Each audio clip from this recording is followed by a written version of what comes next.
ये 2023 में जब ईयर ऑफ ट्रांसफॉर्मेशन जब मनोज पांडे ने शुरू किया था, तो हमें ये लगा कि जब हम इतना रूपांतरण कर रहे हैं, इतना बदलाव ला रहे हैं, तो कैसे हम इसमें जो हमारे बाकी साथी हैं जिसको हम डाइम बोलते हैं, जिसमें डिप्लोमेटिक इंफॉर्मेशन इकोनॉमिक भी शामिल है, हमें कैसे सहयोग कर सकते हैं, हम उनके साथ कैसे सहयोग कर सकते हैं। सो 2023 में हमने शुरू किया था स्थायी शांति और सुरक्षा में सबका आपसी सहयोग कैसे हो सकता है। जब 2024 में आए तो हमने कहा कि हम इसमें भारतीय सेना देश निर्माण में कैसे क्या अपनी अहम भूमिका निभा सकती है। सो जब 2025 में आए तो हमने कई चीज़ें देखी। सबसे पहले मैं आपको ये बताना चाहूँगा कि रक्षा मंत्री जी ने ईयर ऑफ रिफॉर्म अनाउंस किया था, सुधारों का वर्ष, और तब तक हमने डिकेड ऑफ ट्रांसफॉर्मेशन या रूपांतरण का दशक अनाउंस कर दिया था। तो इसीलिए मैंने कहा इन दोनों को मिला के हम रिफॉर्म टू ट्रांसफॉर्म बना देते हैं। तो इसका मतलब ये है कि दोनों का एक मेलजोल बैठ जाएगा। तो हमने जब बात की, आप देखिए जैसे कि हमने सुरक्षा की बात की, सशक्त की बात की, ये तो एक सेना का काम है, लेकिन जहाँ तक विकसित भारत है वो हम सबका काम है। तो जो इस बार हमारा सोच विचार है कि कैसे हम और सुरक्षा और सशक्त के ऊपर बातचीत कर सकते हैं और विकसित भारत का जो सफ़र है हम सब साथ मिलकर कैसे आगे बढ़ा सकते हैं। तो इसी के ऊपर हम लोगों का सोच विचार होगा इस बार।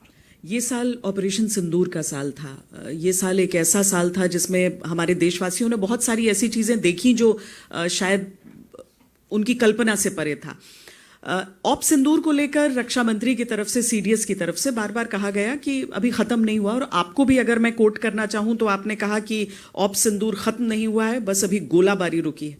जब तक हमारे उद्देश्य पूरे नहीं होते कार्रवाई जारी रहेगी।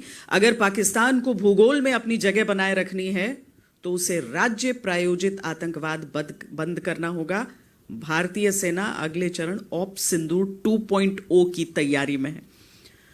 तो न्यू नॉर्मल जो सर कहा गया ऑप सिंदूर को, क्या पाकिस्तान, एक तरीके से अगर हम देखें तो क्या पाकिस्तान के लिए ये न्यू नॉर्मल एक बड़ी चेतावनी है? मेरे ख्याल से ये तो एक बड़ी चेतावनी बन के रहेगी, क्योंकि जब आप स्टेट स्पॉन्सर्ड टेररिज्म या राज्य प्रायोजित आतंकवाद को बढ़ावा देते हैं तो ये हमारे लिए, भारत के लिए बहुत चिंता का विषय बन जाता है। क्योंकि देखिए, हम तो एक उन्नति की बात करते हैं, हम सबको साथ में लेके चलने की बात करते हैं। तो जो भी हमारे काम में रोड़ा अटकाएगा उसके लिए हमें कुछ ना कुछ कार्रवाई करनी पड़ेगी। अब जहाँ तक न्यू नॉर्मल का सवाल है, आप देखिए हमने तो यही बोला है कि पानी और खून एक साथ नहीं बह सकता। Blood and water can't flow together, talks and terror can't be together. यानी बातचीत, संवाद और आतंकवाद एक साथ नहीं चल सकता है। तो हम तो सिर्फ यही बोल रहे हैं कि आप शांति की प्रक्रिया अपनाइए, हम भी उसका साथ देंगे। जब तक ये नहीं होगा तब जो आतंकवादी हैं या उनके आका हैं वो हमारे लिए समान मान है। दूसरी चीज़ ये है, जो भी आतंकवादी को बढ़ावा देगा हम उसको जवाब देंगे, और हमारे पास अगर बैरंग चिट्ठी भी आई तो भी हमें पता है कि जवाब किसको देना है, हमें उसकी चिंता नहीं है। और जहाँ तीसरी बात है कि जहाँ तक आप ब्लैकमेल करना चाहते हैं हमें किसी चीज़ के लिए, मेरे ख्याल से भारत अभी इतना संपन्न है कि हम किसी ब्लैकमेल से डरने वाले नहीं हैं। तो आपका असेसमेंट क्या है इसके, जो रिजल्ट्स रहे उसका आकलन क्या है ऑप सिंदूर 1.0 अगर मैं कहूँ? 1.0 तो देखिए, मैं तो ये कहना चाहूँगा कि मूवी शुरू भी नहीं हुई थी, सिर्फ एक ट्रेलर दिखाया गया था और ट्रेलर के बाद 88 घंटे में वो ट्रेलर ख़त्म हो गया था। तो आगे आने वाले हालात कैसे होंगे ये, इसके बारे में हम पूरी तैयारी करके बैठे हुए हैं। और अगर कोई ऐसा हमें मौका देता है पाकिस्तान, तो हम उसको भरपूर एक शिक्षा प्रदान करना चाहेंगे उसको कि कैसे एक जिम्मेवार नेशन को अपने पड़ोसियों से बिहेव करना चाहिए। तो अगर हम एक ऑनगोइंग ऑपरेशन की बात करते हैं तो इंडियन आर्मी उन चैलेंजेस के लिए हमेशा तैयार है। देखिए, जब कोई भी ऑपरेशन होता है उससे कुछ ना कुछ हम शिक्षा ग्रहण कर सकते हैं। तो इस ऑपरेशन में भी हमने कुछ शिक्षा ग्रहण की। जैसे सबसे पहले तो हमने ये लेसन प्राप्त किया कि इसमें सबसे पहले चीज़ ये है कि जो डिसीजन मेकिंग है या जो आपने निर्णय लेना है उसके लिए समय बहुत कम है, और निर्णय आपको हर लेवल पे लेना पड़ेगा। क्या आप यहाँ पे निर्णय लें और फिर नीचे पास करें, नहीं हो सकता। तो हर लेवल पे, हर स्तर पे लोगों को समय के हिसाब से तैयारी करनी पड़ेगी और एक्शन लेने पड़ेंगे, कार्रवाई करनी पड़ेगी। दूसरी चीज़ जो इंटीग्रेशन बोलते हैं, इंटीग्रेशन का ये मतलब है कि चाहे army, navy, air force, CAPF, cyber, space, कोई भी हो, उसका इंटीग्रेशन हम जितना जल्दी करेंगे उतना हम इस लड़ाई को बड़े साझे ढंग से लड़ सकेंगे। क्योंकि आज की लड़ाई जो है वो मल्टी डोमेन है। अगर मैं बोलूँ सिर्फ आर्मी अकेले लड़ सकती, नहीं लड़ सकती, हम सबको मिलकर लड़ना पड़ेगा। जो सैटेलाइट है वो बताएगी कि कौन कहाँ पर बैठा हुआ है, और जो उसी प्रकार से जो हमारे साइबर हैं उसका ये है कि क्या मुझे एक मान लीजिए एक ड्रोन आ रहा है, तो ड्रोन के लिए क्या मुझे फायर करने की ज़रूरत है, या मैं उसको इलेक्ट्रोमैग्नेटिक स्पेक्ट्रम या कहीं लेज़र से किल कर सकता हूँ। तो बहुत सारी चीज़ें हैं जो इतनी आपस में घुल मिल गई हैं कि हमें उसमें साथ में बैठ के सोच विचार करना पड़ेगा। तीसरी चीज़ ये है कि लड़ाई कितने दिन चलेगी ये आज हम नहीं बता सकते हैं। हमने तो लड़ाई तकरीबन मान लीजिए 88 घंटे में की, कल कोई 4 महीने भी चल सकती है, 4 साल चल सकती है। इस चीज़ को मद्देनजर रखते हुए क्या हमारे पास साजो सामान है उस लड़ाई को लड़ने के लिए, क्या उसके लिए शस्त्र हैं? अगर नहीं है तो उसकी हमें तैयारी करनी पड़ेगी। हमें यह देखना पड़ेगा कि हमें 4 साल की लड़ाई तक के लिए भी तैयारी करके रखनी पड़ेगी। सर, आपने बेरंग लिफाफे की बात की, मेरे जहन में सीधा आया कि जो अभी दिल्ली ने जो धमाका देखा, हालांकि अभी इन्वेस्टिगेशंस उसकी चल रही हैं, लेकिन रेड फोर्ट के सामने एक ब्लास्ट हुआ, और इससे ये भी समझ में आता है कि डेटरेंट एक तरफ रहता है, लेकिन जो देश के दुश्मन हैं वो भी अपने हिसाब से आगे बढ़ने की कोशिश करते हैं कि अच्छा ये डिटेक्ट हो जाता है, हम इस हिसाब से करेंगे। तो नंबर 1, हम कैसे वो डेटरेंट हासिल कर रहे हैं, और जम्मू कश्मीर को भी अगर हम स्पेसिफिकली देख लें तो क्या वो आपको वहां से हम एक ऐसे सिनारियो की बात कर सकते हैं जो आतंक मुक्त की तरफ बढ़ा रहा हो हमें? तो सबसे पहले तो आपने डेटरेंट की बात की।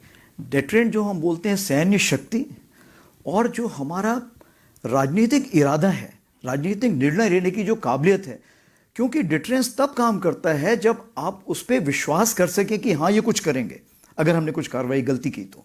दूसरी चीज़ ये है कि क्या सामने वाला उस पर विश्वास करता है, तो हाँ आज जो हमारा डिटरेंस है हम कह सकते हैं कि हम ये करेंगे, दूसरा वाला विश्वास करता है कि ये कर देंगे। तीसरी चीज़ ये है क्या उसके पीछे आपकी सैन्य शक्ति है। हाँ, आज की तारीख पे हमारे पास वो सैन्य शक्ति है जो दिन ब दिन बढ़ती जा रही है। तो ये 3 चीज़ें जो डिटरेंस के लिए काम करती हैं, और मैं कहना चाहूँगा आज की तारीख पे डिटरेंस काम कर रहा है। जहाँ तक हम जम्मू कश्मीर की बात करें तो जम्मू कश्मीर के हालात कैसे हैं? जम्मू कश्मीर के हालात देखिए, अब 5 दिसंबर 2019 से आज जो है बहुत ज़्यादा बदलाव आया है। जब 5/2/2019 में आप देखिए, जब हमारा संविधान का अनुच्छेद 35 वल्फा जब हम लोगों ने निरस्त किया था, उससे लेके आप कुछ पूछना चाह रहे थे पहले? मैं नहीं, अच्छा, आप उसी तो उसमें सबसे बड़ी बात ये थी कि सबसे बड़ा बदलाव ये आया कि एक मोहतरमा थी, मुझे याद है उस वक्त मेरे पास आई थी जब मैं नदन आर्मी कमांडर था, तो उन्होंने बताया था कि उसके पहले क्या होता था, जब स्कूल के प्रिंसिपल बोलते थे कि बच्चे कल स्वतंत्रता दिवस है तो देश के झंडे का चित्र बना के लेके आना, तो वो घर जाके पूछते थे मम्मी कौन से देश का चित्र बनाना है झंडे का। लेकिन 5 अगस्त 2019 से सबसे बड़ी बात ये हो गई कि हमें पता है कि भारत के झंडे का ही चित्र बना के लाना है। तो जो पॉलिटिकल क्लैरिटी हमको बोलते हैं वो एक बहुत बड़ी आ गई। उसके कारण क्या फ़ायदा हुआ आप देखिए, तकरीबन 25 से 26 हज़ार करोड़ का तो इन्वेस्टमेंट ऑलरेडी जो वहाँ पे हो चुका है। जो कॉलेजेस हैं, IIT, IIM, NIFT, एम्स, सब कुछ खुलने, कॉलेजेस बहुत खुल गए हैं। 21% तो स्कूल्स का खुलने का इजाफा हो गया है। इस बार बताया गया है कि 24,000 तकरीबन जो स्टूडेंट हैं वो हमारे इसमें अपना NIFT में, ये अपना NEFT में पास हुए हैं। तो ये तो है, मैं जहाँ बात कर रहा हूँ, जहाँ तक हमारे उन्नति की बात है, डेवलपमेंट की। जहाँ तक आप जायज़ा लें कि आतंकवाद का क्या है, आतंकवाद भी बहुत ज़्यादा गिरावट आई है। यहाँ तक कि अभी इस बार तकरीबन में 31 मिलिटेंट मारे हैं, टेररिस्ट मारे हैं, जिसमें कि तकरीबन 61% जो पाकिस्तान टेररिस्ट हैं। रिक्रूटमेंट इस बार सिर्फ एक हुआ था और वो भी पकड़ा गया। सिर्फ एक रिक्रूटमेंट है तो वो भी पकड़ा गया था। तो कहने का ये मतलब है, देखिए पत्थरबाजी नहीं होती है, नारेबाजी नहीं होती है, बंद नहीं होते हैं, सब चीज़ें रुक गई हैं। अभी देखिए जो आपकी उधमपुर श्रीनगर बारामूला जो 272 किलोमीटर वाली ट्रेन है वो कितनी अच्छे से यूज़ हो रही, इस्तेमाल हो रही है। इस बार तो जब हमारी रोड बंद थी तो जो एप्पल भी थे, जो सेब भी वहीं से लाए गए। तो ऊपर नीचे का जो हमारा मूवमेंट है वो है। अमरनाथ यात्रा देख लीजिए, पहलगाम हुआ, लोगों को लगा पता नहीं अमरनाथ यात्रा में इस बार लोग आएंगे कि नहीं, बट पिछले 4 साल का जो हमारा औसत है वो तकरीबन 4.3 लैक्स था, और इस बार हमारा 4.13 लैक्स सैलानी आए सिर्फ अमरनाथ यात्रा के लिए। तो कहने का ये मतलब है कि सारे मापदंड आप देखें तो जम्मू कश्मीर में बदलाव आ रहा है, अच्छे के लिए आ रहा है। जो उसका एक यूथ है, जो जवान है, वो जो उसे चाहिए एक आशा और विश्वास की जो एक जागरूकता है वो बढ़ती जा रही है, और भारत के प्रति जो एक सम्मोह है वो बढ़ता जा रहा है, पाकिस्तान की तरह उसका मोह भंग होता जा रहा है। रेड फोर्ट जैसे अटेम्प्ट्स को हम एक डेस्परेट अटेम्प्ट कह सकते हैं वहाँ के यंगस्टर्स को बरगलाने के लिए भी, लेकिन यूथ मोटे तौर पर आपको लग रहा है जम्मू कश्मीर का अब भारत के साथ है, क्योंकि आर्मी ने बहुत एफर्ट्स किए हैं पहले से आवाम को जोड़ने के लिए, जो गुडविल स्कूल से जो शुरुआत होती है। जी, जी। आप अभी आश्वस्त और सैटिस्फाइड है, संतुष्ट हैं जितना रिश्तों को लेकर प्रोग्रेस हुआ है वहां पर? सबसे बड़ी बात तो ये है कि आज का आम नागरिक जम्मू कश्मीर का भारत के हर कोने कोने में जाना चाहता है, वहाँ पे व्यवसाय करना चाहता है, और वहाँ के लोग, बाहर के लोग अभी जम्मू कश्मीर में आना चाहते हैं। उससे बड़ी बात यह है कि जम्मू कश्मीर के लोग जो वहाँ के हालात देख के परेशान होकर बाहर निकल गए थे, वो भी कश्मीर में वापस आना चाहते हैं और अपना उत्तरदायित्व संभालना चाहते हैं कि वो जम्मू कश्मीर के लोगों के लिए क्या करना चाहते हैं। मेरे लिए सबसे बड़ी बात यह है। और जहाँ तक आर्मी गुडविल स्कूल की आपने बात की है, उसमें तो मैं बताऊंगा कि जो हमारे कमांडर्स हैं वो काफ़ी बेचारे प्रेशर में रहते हैं, क्योंकि हर बच्चा उस स्कूल में ज्वाइन करना चाहता है। तकरीबन 17,000 हमारे बच्चे हैं, 1,000 तो हमारे शिक्षक वहाँ पर हैं, और वो स्कूल जो है मेरे ख्याल से बहुत ही अच्छा काम कर रहे हैं। उसमें हमने इंजीनियर्स, करीब 25 डॉक्टर्स और 6 तो मतलब फौजी हमने कमीशन ऑफिसर्स दिए हैं। तो हर जगह वो लोग फैले हुए हैं, और वो एक उत्साह की और आशा की उमंग लेके आ रहा है। सर, एक दूसरी सीमा की तरफ मैं ले जाना चाहूंगी आपको। भारत और चीन के बीच जो लाइन ऑफ एक्चुअल कंट्रोल है, कोविड के बाद से लंबा समय हो गया। हम सब सियाचिन पे की बात करते हैं, लेकिन ये कोई छोटा सियाचिन नहीं है, ये भी बहुत ही कठिन एक जगह है जहां पर लगातार 5वां या 6ठा विंटर अब होने जा रहा है जहां पर हमारी सेना तैनात है। क्या जो भारत और चीन के बीच एक हम कूटनीतिक स्तर पर रिश्ते बेहतर होते देख रहे हैं, और क्या हम जो जैसे अभी भी प्रधानमंत्री नरेंद्र मोदी और चीनी राष्ट्रपति जिनपिंग के बीच एक मुलाकात हुई, उन सारी चीजों के मद्देनजर क्या वाकई जो एक्चुअल सिचुएशन है ग्राउंड पे वो चेंज कर रही है? इसके बारे में मैं ये कहना चाहूँगा कि पिछले 1 साल से बहुत ज़्यादा बदलाव आया है। मतलब अक्टूबर 2024 से लेके आज की तारीख तक हमारे रिश्तों में काफ़ी सुधार आया है। सुधार इसलिए आया है क्योंकि जो हमारे पॉलिटिकल लीडर्स हैं उनके बीच काफ़ी बातचीत हुई, और दोनों का ये संशय रहा कि हम किसी तरह वहाँ पे जितनी नॉर्मेल्सी ले आएंगे उससे हम दोनों देशों का फ़ायदा है। आप देखिए 21 अक्टूबर पिछले साल जब हमारे ईस्टर्न लद्दाख में जो समझौता हुआ था LAC के ऊपर, उससे कितना फ़ायदा हुआ कज़ान में। इसलिए 24 तारीख को जो उनकी मुलाकात हुई हमारे प्राइम मिनिस्टर की और प्रेसिडेंट शी जिनपिंग की, वो पिछले साल अक्टूबर में हुई। और देखिए इस बार जो हमारी सितंबर में हुई, जब ये यहाँ गए थे अपनी SCO मीटिंग के लिए गए थे, तो इसमें भी बातचीत यही हुई कि सबसे पहले हमें डायलॉग करना चाहिए, हमें बातचीत करनी चाहिए, और हमें कॉन्फ्लिक्ट रेजोल्यूशन ढूंढना है, यानी कोई हल ढूंढना है कि ये जो संघर्ष हमारा हुआ है इसका क्या हल मिल सकता है। तो जब वहाँ से पॉलिटिकल डायरेक्शन क्लियर होते हैं तो हर जगह फ़ायदा होता है। आप देखिए हमारे विदेश मंत्री तो मिलते ही रहते हैं, हमारे जो SR मीटिंग जिसको बोलते हैं, जो NSA साहब हमारे उनके विदेश मंत्री के साथ करते हैं, मांगी के साथ, उन्होंने पहले 18 दिसंबर को की, उसके बाद अभी उन्होंने 18-19 अगस्त को किया, तो उसमें कोई चीज़ें मसले सुलझ के आए।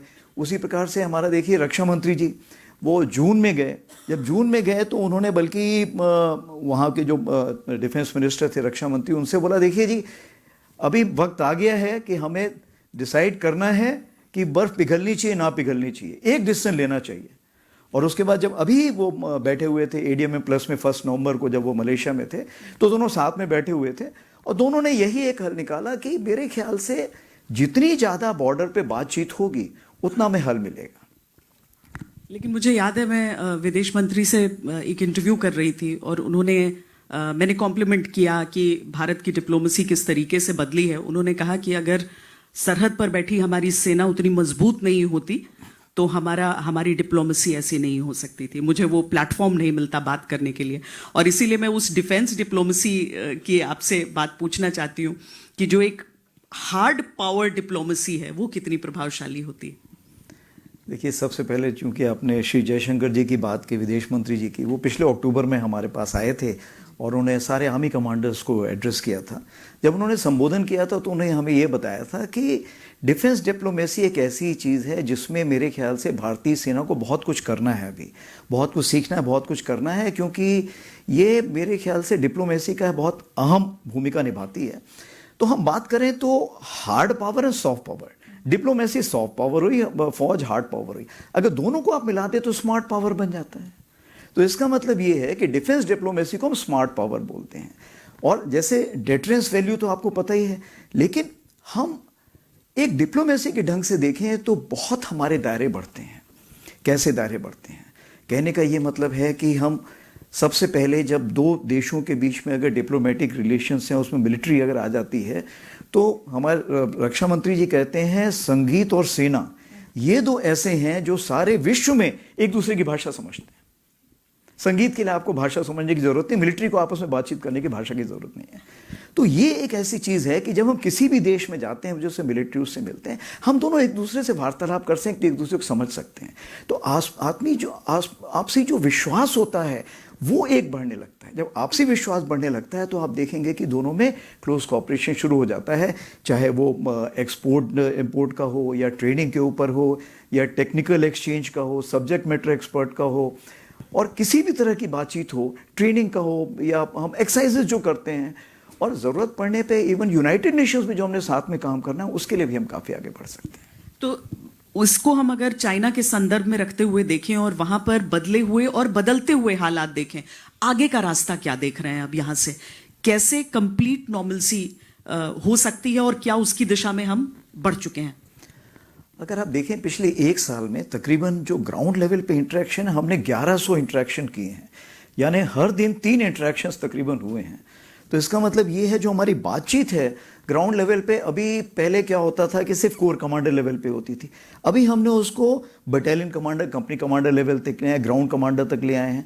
तो उसका क्या फ़ायदा है कि जो बहुत सारी चीज़ें हैं जिसको अगर हम ऊपर लेवल पे जाएंगे तो फाइलों में फंसती जाएंगी, लेकिन नीचे लेवल पे हम चाहेंगे तो वो हमेशा सुलझ जाएगी। तो हमारी कोशिश यही है कि हम बात का बतरंग न बनने दें, जितनी चीज़ें ग्राउंड लेवल पे सुलझा सकें। लेकिन जो मेजर डिसीजंस हैं वो अभी भी जो हमारे हाई लेवल पे ही लिए जाएंगे। तो सबसे बड़ी चीज़ ये हो रही है कि जो हम लोगों का जो सोल्यूशंस है वो हम ग्राउंड पे ढूंढ रहे हैं।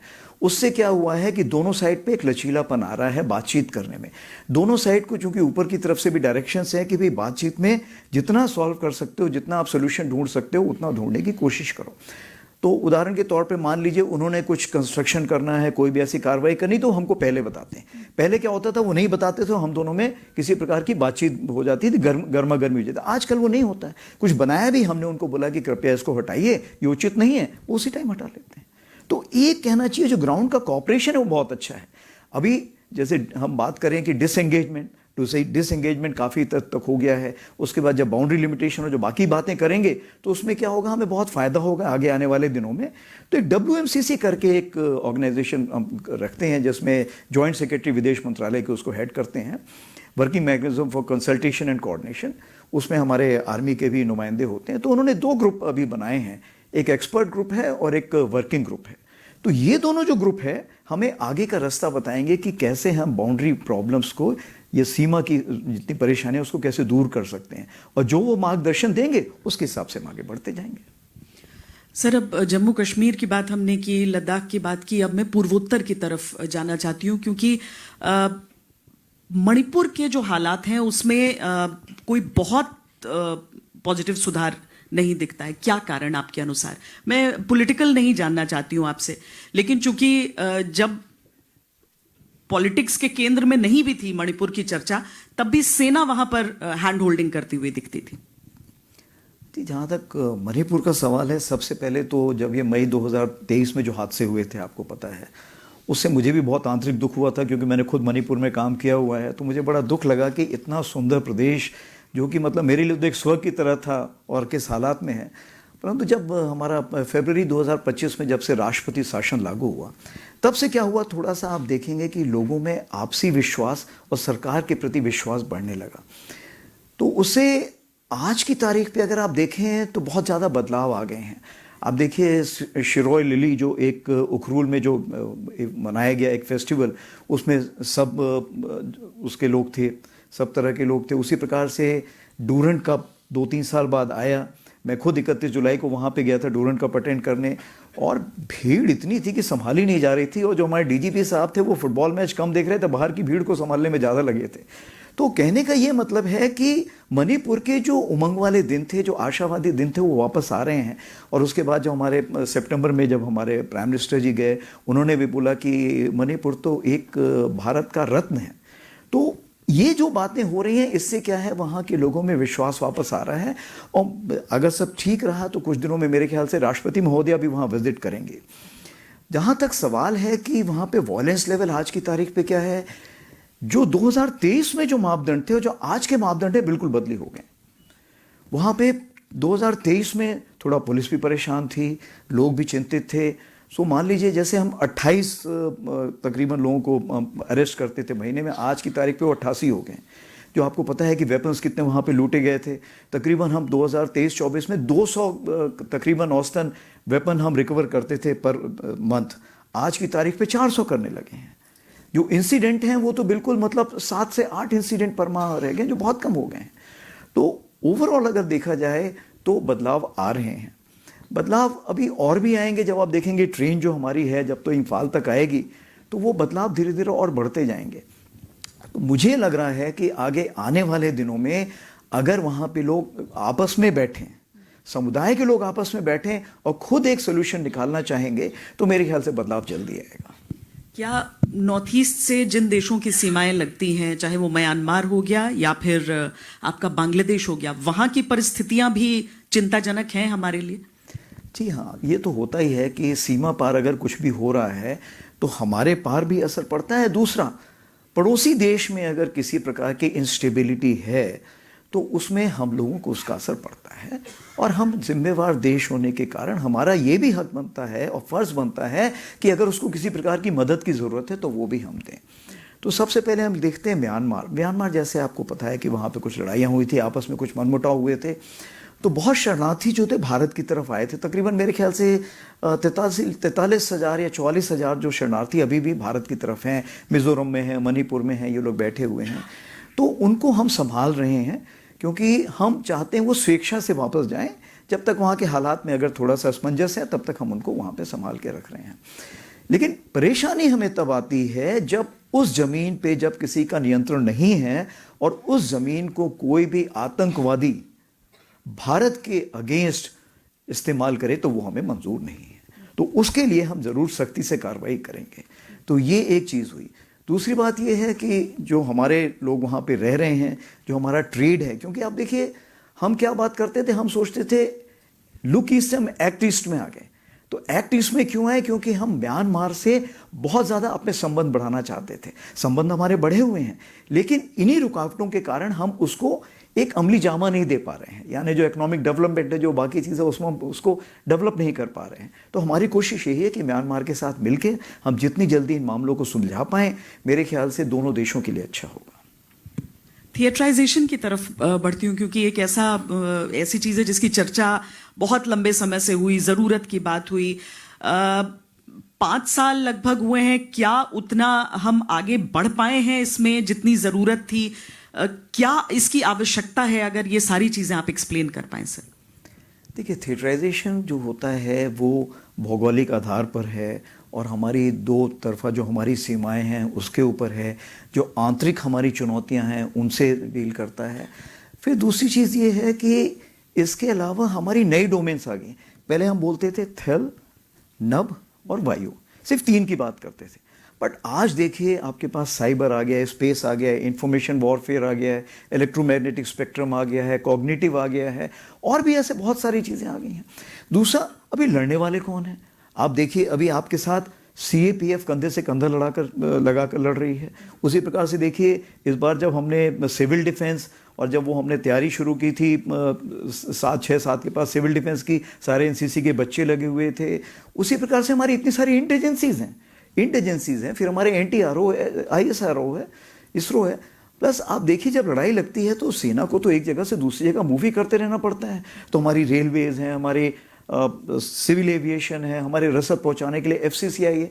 तो इन सब को संभालने के लिए, एक साथ करने के लिए, और जैसे मैंने आपको बताया अब सिंदूर में सबसे हमने बात क्या सीखी कि हमें निर्णय लेने के लिए वक्त नहीं मिलेगा। दूसरी चीज, हमें हर स्तर पे अलग अलग जगह पे निर्णय लेने पड़ेंगे। तो इसके लिए थिएटराइजेशन मेरे ख्याल से बहुत अहम भूमिका निभाएगा। तो अभी हम कह सकते हैं कि ये लड़ने के तरीके को कैसे बदलेगा? हाँ, लड़ने के तरीके को सबसे पहले ये बदलेगा। पहले क्या होता था कि हमारे पास काफ़ी दिन होते थे, तो चलिए जी आज लड़ाई हुई, लड़ाई के बाद शाम को रिपोर्ट आई, उसके बाद रात को बैठे, फिर सवेरे देखा अगले दिन कैसे लड़ाई लड़नी है।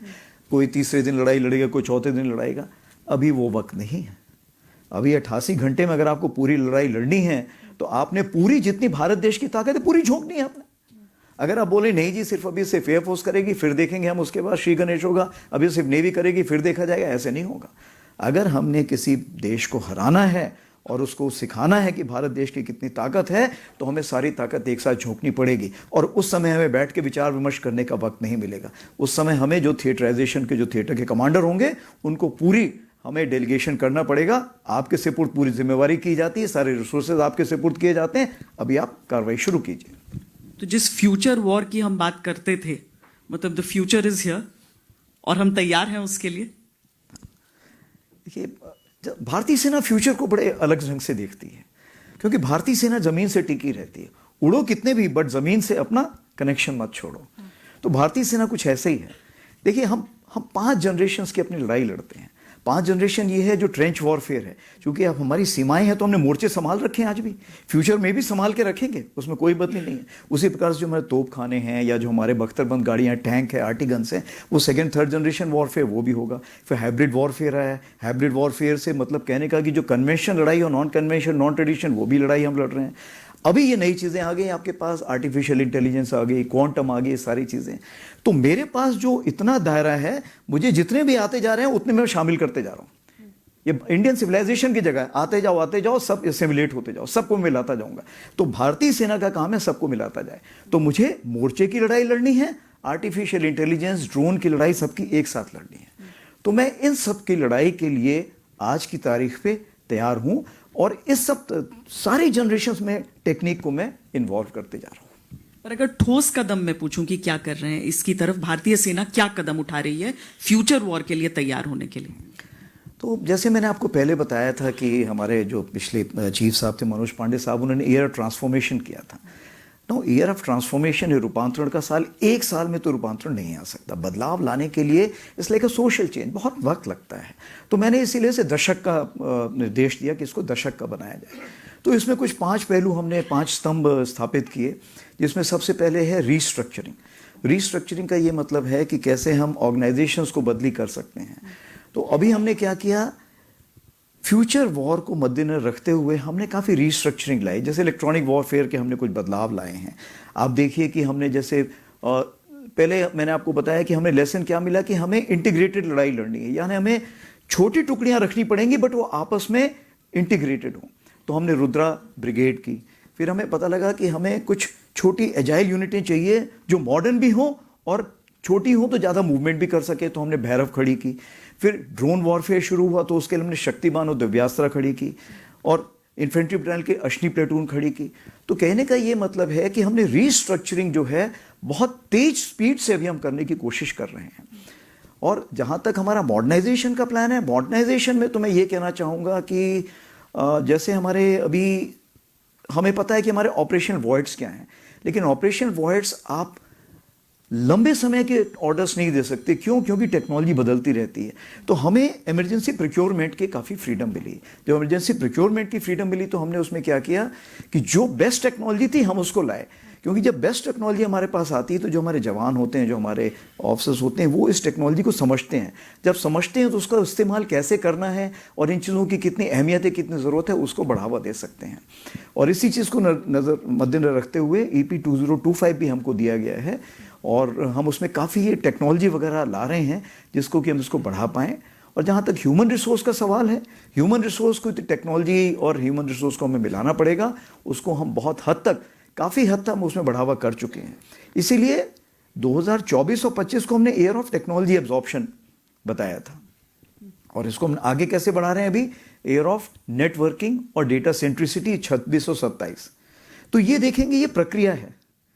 लेकिन 2028-29 को अगर हम देखेंगे तो आउटपुट की तरफ जाएगा, आउटकम की तरफ जाएगा कि इन सब चीज़ों में एआई हम अभी भी इस्तेमाल कर रहे हैं, लेकिन उस समय एआई को हमें बिल्कुल फाइनल स्टेज पे ले जाना पड़ेगा और हर जगह एआई दिखना चाहिए। ये मेरा सोच विचार है 2028 तक। तो बजट जो होता है, जो रक्षा बजट है, उसका प्रभावी इस्तेमाल नंबर 1, और दूसरा प्राथमिकताएं कैसे, क्योंकि जितनी हमारी जरूरतें, जितने हमारे दुश्मन हैं, उसके हिसाब का हमेशा ऐसा लगता है जब हम आम लोग ही सोचते हैं कि यार बजट थोड़ा कम लग रहा है उसमें, लेकिन आपको उसका तय करना है, आपकी प्राथमिकताएं और उसके प्रभावी इस्तेमाल की क्या तरीका होता है? देखिए, जब मैंने चीफ टेक ओवर किया था तो मैंने जितने भी ओहदेदार हैं भारत के सारे लीडर्स, सबसे मैंने बात की थी। उन्होंने बोला बजट की चिंता मत कीजिए, आप बजट की चिंता मत कीजिए, और बस मैं तो यही लेके बैठूं। और आप देखिए 2024-25 में हमें करीब मेरे ख्याल से 22,000 या कुछ बजट दिया गया था कैपिटल प्रोक्योरमेंट के लिए। हमने 28-29 किया, पैसे मिले, कोई परेशानी नहीं आई। अब रेवेन्यू बजट में हमें फाइनेंस मिनिस्टर जी ने 10,000 की जगह 20,000 करोड़ दिया, कोई प्रॉब्लम नहीं है। तो कहने का ये मतलब है कि देखिए, बजट आप इस्तेमाल कर सकते हैं, बट क्या सही चीज़ के लिए कर रहे हैं, सही मायने के लिए कर रहे हैं? क्या जो हमारा सरकार का एक मुद्दा है आत्मनिर्भरता, क्या उसके लिए कर रहे हैं? तो इन चीज़ों को मद्देनजर रखते हुए क्या चाहिए, आपके पास सबसे बड़ी चीज़ ये होनी चाहिए, फौज के पास काबिलियत होनी चाहिए उसको एब्जॉर्ब करने के लिए। आप मार्केट को, बुद्धिजीवी को, उद्योग जगत को बता सकें कि मुझे क्या ज़रूरत है, वो ज़रूरत है क्या वो बना सकता है, या वो इंपोर्ट करके लाके उसमें सिर्फ एक नाम लिख के बदली करके आपको दे रहा है। तो उसके लिए भी वक्त चाहिए। तो जैसे जैसे आपको आपकी ज़रूरतें लोग समझते जाएंगे, जैसे जैसे हमारा मार्केट उसको बनाने की काबिलियत हासिल करता जाएगा, मैं यकीन मानता हूँ कि बजट जो है वैसे वैसे बढ़ता जाएगा। अब अंतर्राष्ट्रीय रूप से मैं यूनाइटेड नेशंस के बारे में, और यूनाइटेड नेशंस की, क्योंकि हमारी पीस कीपिंग फोर्सेस जो रहती हैं उसमें इंडिया का कंट्रीब्यूशन बहुत बड़ा रहता है, पर जब पूरी दुनिया में यूएन की ही प्रासंगिकता को लेकर सवाल उठने लगे हैं, उसमें पीस कीपिंग में की भूमिका और भारत की भूमिका उस पीस कीपिंग में कैसे देख रहे हैं? देखिए, इसमें दो बातें हैं। आपने बोली यूएन की प्राथमिकता, बात यूएन की प्राथमिकता की नहीं है, बात यूएन के स्ट्रक्चर की है, कंपोजिशन की है। यूएन की प्राथमिकता तब सच्ची मानी जाएगी जब वो सही मायने पे यूनाइटेड नेशंस के जो वहाँ पे हमारे देश हैं उन सबको रिप्रेजेंट कर रहा हो। अगर भारत परमानेंट सिक्योरिटी काउंसिल में नहीं है तो मेरे ख्याल से यूनाइटेड नेशंस की प्राथमिकता पे लोग तो सवाल उठाएंगे ही। अब जब हम बात करें कि हमारा क्या है, हम यूनाइटेड नेशंस को पूरे ढंग से सपोर्ट करते हैं, स्पेशली जो भारतीय सेना है और यूएन पीस कीपिंग ऑपरेशन से डील करती है, हम तो उसको पूरा सपोर्ट करते हैं। और कुछ पैसों की कमी होने के कारण, कुछ बजटिंग की कमी होने के कारण भी हम किसी प्रकार से अपने किसी उसमें सपोर्ट में कटौती नहीं कर रहे हैं। आप देखिए, अभी हमने यूनाइटेड नेशंस के जो ट्रुप कंट्रीब्यूटिंग कंट्रीज़ के चीफ से पहली बार हुआ है, और इसके लिए मैं जॉन पियर लेक्वा जो हमारे अंडर सेक्रेटरी जनरल हैं पीस कीपिंग के, या हमारे एम्बेसडर हरीश साहब हैं जो परमानेंट मिशन में वहाँ भारत में के बैठे हुए हैं यूनाइटेड नेशन में, इन दोनों का ये सोच विचार था कि क्यों ना ये किया जाए, और हमने उसमें पहल दिखाई। तो हमने सोचा कि 30 देशों के हम इनको चीफ्स को बुलाएंगे, और रक्षा मंत्री जी से, विदेश मंत्री जी से इसकी परमिशन मिली। सबसे बड़ी बात यह है कि इतना ज़्यादा इसका एक कौतूहल था, इतना ज़्यादा लोगों में जोश था कि हमें 30 का भी परमिशन लेनी पड़ी 32 करने के लिए। मतलब इतने ज़्यादा इसमें लोग आना चाहे, क्योंकि मेरे ख्याल से भारत का एक इसमें, हम 1960 से इसमें रहे हैं, और हमारे सलारिया जी थे, जो मेरे सलारिया, जिनको कि परमवीर चक्र भी मिला है यूनाइटेड नेशंस में। तो तब से हम इतिहास में आप देखें कि यूनाइटेड नेशंस में हमने अहम भूमिका निभाई है। आज भी हम पहले 5 देशों में हैं, हम 5,000 से ज़्यादा हमारे ट्रुप्स आज भी काम करते हैं। तो हमारा एक जो स्तर है वो बहुत ही ऊंचा है। लोग हमको एक नेचुरल लीडर या एक नेतृत्व के रूप में उभरता देखते हैं।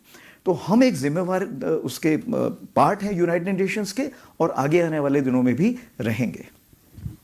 जनवरी 2025 में इस साल को सुधारों का वर्ष रक्षा मंत्री राजनाथ सिंह की तरफ से घोषित किया गया था। क्या उपलब्धियां सर अब उस हिसाब से जब आप पलट कर देख रहे हैं पूरे साल की तरफ? 2025 जो ईयर ऑफ रिफॉर्म्स या सुधार का वर्ष जो डिक्लेयर किया गया था, मेरे लिए तो वरदान साबित हुआ, क्योंकि मैंने डिकेड ऑफ ट्रांसफॉर्मेशन, जैसे आपको पता है, रूपांतरण का दशक निर्धारित किया था। तो उससे क्या हुआ, उन्होंने 9 स्तंभ दिए और उस 9 स्तंभ में मैंने अपने 5 स्तंभ जोड़ दिए। तो हर जगह पे जैसे मैंने आपको रिस्ट्रक्चरिंग बताया, मॉडर्नाइजेशन बताया, उसी प्रकार से हमने जो प्रणाली है या प्रक्रिया है जिसको हम सिस्टम प्रोसेस फंक्शंस है उसमें बहुत ज़्यादा बदलाव लाने की कोशिश की। और जॉइंटनेस और इंटीग्रेशन, तो अगर हम जॉइंटनेस और इंटीग्रेशन की बात करें तो इसमें सबसे बड़ा ये था, चूंकि ये मिनिस्ट्री ऑफ डिफेंस के अंदर ही था, तो इसमें तकरीबन सीडीएस साहब ने 200 ऐसे एरिया ऑफ फोकस देखे थे जिसमें कि हम जॉइंटनेस ला सकते हैं। तो इसमें तकरीबन 30% जो है जिसमें हम ऑलरेडी ला चुके हैं, बाकी पे बातचीत हो रही है। तो जैसे ट्रेनिंग इंस्टीट्यूट है जहाँ पे शिक्षा प्रदान की जाती है, तो तीनों सर्विस के हमने करीब 4 से 5 तो हमने वो किए हैं। लॉजिस्टिक नोड होते हैं, जैसे 3 लॉजिस्टिक नोड हमने उसमें किए हैं। कॉमन मिलिट्री स्टेशन होते हैं। उसी प्रकार से आप देखेंगे कि भारतीय सेना के पास हम बहुत सारे स्कूल्स और कॉलेजेस चलाते हैं अपने बच्चों के लिए, जो हमारे बच्चे होते हैं, तो उसमें भी हमने नेवी और एयरफोर्स के बच्चों को भी उसमें शामिल कर लिया है। तो देखा जाए जॉइंटनेस की जो प्रक्रिया है उसमें बहुत ज़्यादा बदलाव आया है, बहुत ज़्यादा तेजी आई है। उसी प्रकार से जॉइंट कम्युनिकेशन आर्किटेक्चर हो गया जिसमें कि हम तीनों का जो आपस में बातचीत कर सकें, कम्युनिकेशन भी हमारे अलग अलग थे तो वो भी साथ ले आए गए। अभी आगे बात करें तो विदेशों में, अभी पहले आप देखिए क्या होता था कि पहले जैसे ही आप बाहर से कोर्स करके आए या यहाँ से जब बाहर कोर्स करके लोग गए, जो यहाँ के लोग थे, मतलब जो बाहर के लोग यहाँ के कोर्स करते थे, तो आपस में बातचीत नहीं होती थी, सिक्योरिटी का एक वो होता था। तो हमने एक वेबसाइट शुरू की, फ्रेंड्स फॉर लाइफ। तो इसका मतलब ये है, अगर हम वसुधैव कुटुंबकम की बात करते हैं, हम विश्वामित्र की बात करते हैं, विश्व गुरु की बात करते हैं, तो हम कट ऑफ होकर कैसे रह सकते हैं। तो अभी क्या है, हम आपस में बातचीत करते हैं, आपस में मिलते हैं। और कर्नल सेनेगोव को तो मैंने बोला आप व्हाट्सएप में बात कीजिए, क्योंकि जब बात करेंगे, बात करने से ही बात बनती है। एक दूसरे से हम बातचीत करेंगे, एक दूसरे के ज्ञान प्राप्त करेंगे, तो हम दोनों तरफ से फायदा होगा। विमेन एम्पावरमेंट, चूंकि आप बैठे हैं तो मैं इसके बारे में जरूर बात करना चाहूँगा। विमेन एम्पावरमेंट के ऊपर हमने बहुत ज़्यादा जोर दिया है और 88 ऑफिसर से आज की तारीख पे विमेन ऑफिसर्स मैंने 140 करीब कर दिए हैं। सैनिक स्कूलों में, राष्ट्रीय मिलिट्री स्कूल में करीब 1300 कैडेट्स हमने कर दिए हैं, फीमेल कैडेट्स कर दिए हैं। उसी प्रकार से देखा जाए जो टेरिटोरियल आर्मी में, आपने कल मेरे ख्याल से न्यूज़पेपर में देखा होगा, उसमें भी हमने बोला है कि विमेन इनटेक होना चाहिए। और एजुकेशन कोर, हमने एजुकेशन कोर अपना पूरा ट्रांसफॉर्म कर दिया, उसमें भी हम कर रहे हैं। फिर जहाँ फिजिकल ट्रेनिंग होती थी, फिजिकल ट्रेनिंग फीमेल्स के अलग टेस्ट होंगे, मेल्स के अलग टेस्ट होंगे, वो सारे मैंने कॉमन कर दिए अभी। मतलब कहने का कि आर्मी ने कॉमन कर दिए। और अभी हम कॉम्प्रिहेंसिव फिजिकल टेस्ट 26 CPT 26 हमने उसका नामांकन किया है। तो अभी हम वो भी टेस्ट वापस ले आए। हाँ, चूँकि मेडिकल अथॉरिटी बोलती हैं और अभी जो हमारी फीमेल मेंबर्स थी वो भी बोलती हैं कि अभी आप फिजिकल स्टैंडर्ड में थोड़ा डिफरेंस रखिए, तो अभी मेरे को मजबूरन रखने पड़ रहे हैं, क्योंकि मैं तो जो लीडर हैं, फीमेल लीडर, मैं तो काली माता का रूप देखता हूँ हमेशा कि ऐसा लीडर होना चाहिए।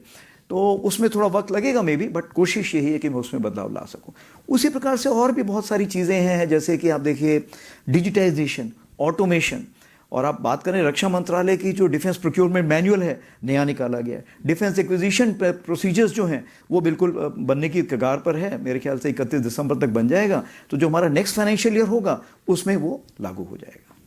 सर, इस साल एक और चीज़ की बहुत चर्चा रही, वो रहा जेन जी। जब हम बात करते हैं तो वो हमने नेपाल में भी देखा कि वो अपनी फौज को उन्होंने सुना जब स्थितियां काबू से बाहर हो गई थी। लेकिन भारत का जो जेन जी है, हालांकि सेना में भी बहुत जल्दी वो भी पहुंच जाएंगे, अगर है नहीं तो जेन जी, जेन अल्फा, इन सब की चर्चा बहुत होती है। आप उस जेन जी को क्या संदेश देंगे, क्योंकि उनका राष्ट्र निर्माण में एक बहुत बड़ा योगदान होता है? देखिए, मैं तो ये बोलना चाहूँगा कि ये जो युवा शब्द आपने बताया ना, ये मेरे ख्याल से मानसिक स्थिति है। ठीक है, ये मानसिक स्थिति मानता हूँ मैं, क्योंकि मेरे बाद जितने भी यहाँ पे सब बैठे हुए हैं जनरेशन एक्स, मिलेनियम और जी वाले हैं। ठीक है, जनरेशन अल्फा अभी तक नहीं आया, वो स्कूलों में पढ़ रहे हैं। तो ये सारी जो जनरेशन है, इसके लिए मैं सबसे बड़ी चीज़ ये कहना चाहूँगा कि ये युवा जनरेशन ऐसी है कि सबसे पहले ये सोशली कॉन्शियस है। इसका मतलब ये सामाजिक जो है, इनको आज की तारीख पे पता है क्या कार्रवाई करनी है, कैसी है। डिजिटली फ्लुएंट है, इसका मतलब ये है कि आज की डेट पे ये डिजिटल हैं, बहुत ही सहज हैं उस ढंग से, एंड ग्लोबली कनेक्टेड हैं, यानी विश्व स्तर पर कनेक्टेड हैं। अभी आप देखिए मैक्सिको में क्या हो रहा है, आज ही मैंने अखबार में पढ़ा। तो इस जनरेशन को अगर आप सही मार्गदर्शन दें, नेतृत्व दें और सही मौके दें, अवसर दें, तो ये क्या से क्या ना कर सकेगी। ठीक है, और इसीलिए मैं तो ये भी बोलता हूं कि अगर इसको सही मार्गदर्शन और अवसर मिले तो ये 2047 का इंतजार नहीं करेगी, ये विकसित भारत आपको 2037 में लाके दिखा देगी। मैं आपको थोड़ा टाइम में पीछे ले जाना चाहती हूँ, उस टाइम के लिए जब आप वो युवा थे जो भारतीय सेना में आ रहे थे। कब आपने पहली बार सोचा कि मैं इंडियन आर्मी में ही जाना चाहता हूँ? ये सवाल तो मैं एक्चुअली बचपन में जब हम कॉपी किताब भी होती थी तो उसमें मैं सोल्जर की फ़ोटो देखता था। फिर उसके बाद जब किताबें भी हम पढ़ते थे तो मुझे याद है कर्नल रंजीत की नॉवेल पढ़ता था जिसमें मेजर बलवंत हीरो होते थे, इब्ने सफ़ी की एक नॉवेल पढ़ता था जिसमें कैप्टन विनोद हीरो होते थे। तो मैं भी कुछ मन में कुछ ऐसा रहा हमेशा बचपन में कि यार आगे करना है तो यही कार्रवाई करनी है। फिर पिताजी ने देखा ये उदंड बालक है तो सैनिक स्कूल में डाल दिया। जब सैनिक स्कूल में डाला तो फिर क्या था, उसके बाद तो फिर वो ऐसे वो जैसे वो एक पाइपलाइन में डाल दिया जाता है, चलते गए। आज पीछे मुड़ के देख रहे हैं 9 साल की उम्र और आज की उम्र में लगता वही कार्रवाई करते जा रहे हैं। और मुझे तो ये भी पता लगा कि आप भी शुरू में फौज ज्वाइन करना चाहती थी, परंतु उस समय मेरे ख्याल से विमेन एंट्री थोड़ी कम थी, कॉम्बैट रूल का हाँ चक्कर। और शायद यहाँ पे दर्शकों को पता नहीं होगा कि आपके जो नाना जी थे, दादाजी, वो 10 पैरा के थे, 10 पैरा के ऑनररी कैप्टन थे और उन्होंने हर तरह की लड़ाई पुरानी वाली देखी थी। जी, पर सर अब जब इतनी सारी लड़ाइयाँ चलती हैं, आप इतना स्ट्रेसफुल झेलते हैं, क्योंकि मुझे लगता है कि आपके इस अनुभव से सब समझेंगे उस बात को। 88 घंटे कॉन्सेंट्रेटेड, 88 घंटे वो उस समय जब चलिए न्यूज़ रूम में तो हम सब जितने भी हमारे मीडिया के दोस्त हैं कोई नहीं उस समय सो रहा था, लेकिन हमें वो डिसीजन नहीं लेने थे, हमें बस उसको रिपोर्ट करना था। वो डिसीजन लेते हुए, वो मॉनिटर करते हुए दिमाग कैसे सही दिशा में रहता है? आपका क्या नुस्खा है, क्या फॉर्मूला है? नहीं, मेरा तो सिर्फ फॉर्मूला यही कहना है कि हमेशा आपको शांत रहना चाहिए। जब आप शांत रहेंगे तो आपके पास जो भी चीज़ आएगी वो आएगी, सम्मिलित हो जाएगी उसमें, और उसके नीचे जो परत है वो परत में आपने क्या कार्रवाई करनी है आप उसके बारे में सोच विचार कर सकते हैं। तो सबसे बड़ी चीज़ ये है कि आपको सबसे सुनना चाहिए, सबसे जो सबके सुझाव हैं लेने चाहिए। और एक मैं जिम मैटिस साहब ने बोला था, ये डिफेंस सेक्रेटरी भी रहे हैं वहाँ पे अमेरिका में, कि आप निर्णय 1 मिनट या 10 मिनट में नहीं लेते हैं, आपके पीछे वर्षों का जो एक्सपीरियंस है वो काउंट करता है। तो ये जो मैंने आपको बताया 9 साल से लेके जो अभी तक मैं आया हूँ, ये सारा वर्षों का जो एक्सपीरियंस है, इस एक्सपीरियंस को मिलाता हूँ, ये जो सिचुएशन आती है और कोई पिछली सिचुएशन उसमें मिला के और निर्णय को कैसे नए ढंग से पेश करना है, लेने में बड़ी आसानी होती है। आप डायरेक्टली अगर उस जेन जी से, उस युवा से जो आज आना चाहता है, क्योंकि सर मैं एक विरोधाभास देखती हूँ, आर्मी का सीधा मतलब होता है आप लोग सोशल मीडिया तो एकदम दूर रहो। क्या नई आर्मी उस चीज को इंटीग्रेट करने के बारे में एक दूसरी तरीके से सोच रही है? जो जेन जी आ रहे होंगे, मुझे लगता है कि सीईओज को भी बड़ी परेशानी होती होगी ये समझने में कि कितना अलाउ करो कितना नहीं करो। क्या ये होता है? ये तो एक परेशानी रहती है, क्योंकि जब वो युवा एनडीए में आता है तो उसको जो मुझे बताया गया है कि सबसे पहले तो कैबिन में ढूंढा जाता है कहाँ पे फ़ोन छुपा रखा है। तो 3 से 6 महीने लगते हैं कैडेट को बताने के लिए कि बिना फ़ोन के भी ज़िंदगी है। ठीक है, उसी प्रकार से तो ये चलता रहता है। लेकिन क्या स्मार्टफोन आज की ज़रूरत है? मेरे ख्याल से आज की निहायत ज़रूरत है। मैं जब जवानों से भी मिलता हूँ तो यही बताता हूँ कि स्मार्टफोन निहायत ज़रूरत है, मैं उसको मना कभी नहीं करता हूँ। क्यों? क्योंकि आपको देखिए, हम लोग तो फील्ड में रहते हैं, आपको बच्चे की फ़ीस भरनी है, आप बच्चे की मैं तो अपने दोनों बच्चों की पैदाइश के टाइम भी नहीं जा पाया हूँ। तो आज का जब वो सैनिक जहाँ पर कहीं पर है, वो अगर वो चाहता है बच्चा तो किलकारी देखेगा कैसे? फ़ोटो पे ही देखेगा। उसी प्रकार से पिताजी का भी हाल चाल पूछेगा, या धर्मपत्नी की डांट भी खानी तो फ़ोन पे ही खाएगा। तो कहने का ये मतलब है कि सारी बातें स्मार्टफोन बहुत ही महत्व रखती है। आपने अगर कुछ पढ़ना भी है, आज की तारीख पे आप कितनी कितनी बड़ी पुस्तकें लेके जाएंगी, आप उसी में पढ़ेंगी। तो स्मार्टफोन एक निहायत आपका ज़रूरत बन गई है, लेकिन ये आपको पता होना चाहिए कि कब आप उसको रखना है, कब नहीं रखना है। दूसरी चीज़, सोशल मीडिया में क्या डालना है, नहीं डालना है। एक चीज़ होती है रिएक्ट, होता है रिस्पॉन्ड। रिएक्ट का ये मतलब है कि आप तुरंत ही उसका त्वरित उत्तर देना चाहते हैं। रिस्पॉन्ड ये मतलब है उसको सोचिए, गंभीरता से विश्लेषण कीजिए और उसके बाद उसका जवाब दीजिए। तो चूंकि हम नहीं चाहते हैं कि इसमें हमारे फौजी भाई पढ़ें, तो हमने इसको बोला है कि हम सिर्फ आपको ट्विटर इस्तेमाल करने देंगे देखने के लिए, आप उसमें जवाब अभी मत दीजिए, जब आप रिटायर हो जाएंगे उसके बाद जवाब दीजिए। तो देखने को आप देख सकते हैं, इसमें कोई किसी प्रकार की परेशानी नहीं है। सर मुझे लगता है कि आपके इस रिएक्ट और रिस्पॉन्ड के फर्क में एडवर्सरी के लिए एक बहुत बड़ा मैसेज है। हम रिएक्ट नहीं करते, रिस्पॉन्ड करते हैं, लेकिन अब जो है वो अब उस बेरंग लिफाफे का मैसेज बहुत दूर तक जाएगा। बहुत बहुत धन्यवाद सर।